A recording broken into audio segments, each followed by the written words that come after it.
Hey guys, how's it going? Welcome to Random Pyraminx Tricks number 2. This one's going to be about moving past the basics of the one flip method and into some more advanced stuff. So one flip is a method that I kind of helped popularize along with Oscar Roth Anderson, and it's something that I tell people to learn when they're looking to move from keyhole to something more advanced. And it works pretty well at that point, but the problem is a lot of people have sort of taken it too far and only use that as their main method. And I think it's much better to learn some principles from one flip and then apply it to some more intuitive solving.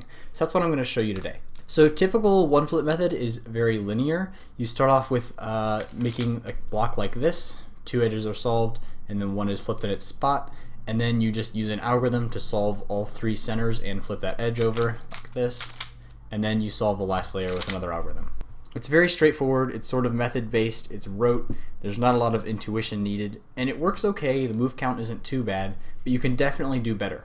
The key is to use the more simple one flip algs as tools to get you nice cases. This is tough to explain in words, so mostly I'm just going to be showing you some examples. Basically all of these cases I'm about to show you use the basic most easy one flip case, which is this one right here where it's just R prime U L prime, or the mirror of that, and they exploit it to give much easier cases than you would get for just directly using the standard one flip method.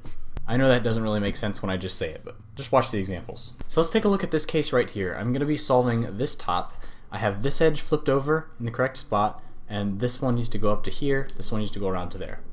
So if I was using the standard one flip method, I would go like this to solve my block right there. Then I would do another U prime, and I would be ready for my one flip case. Like that. That's not bad, but there's actually a much better way to execute this case. I can go ahead and start with the one flip algorithm using this edge and these two centers. And then I'm left with this really easy Oka case which I can execute really fast. So you can see by reordering the steps of the one flip method, you can sometimes get much easier cases. Let's look at another one.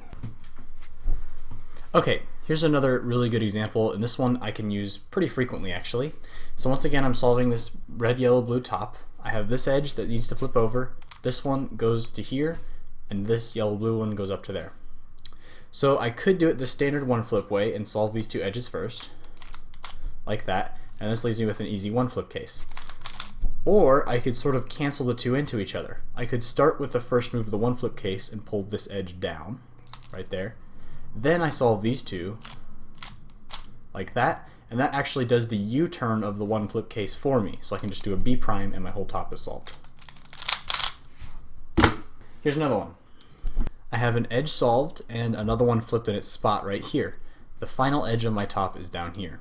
So if I wanted to solve this using the standard one flip method, I would do a U and a B, and then I would do this pretty nasty one flip case with these green centers.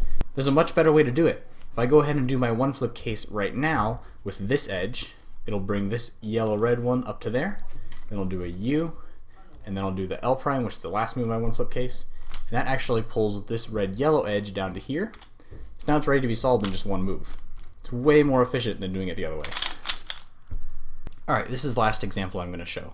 Here I have this edge flipped in its spot, this one needs to go up to here, and then the center is twisted. So standard one flip would say, okay, go ahead and solve that edge, then do this one flip case.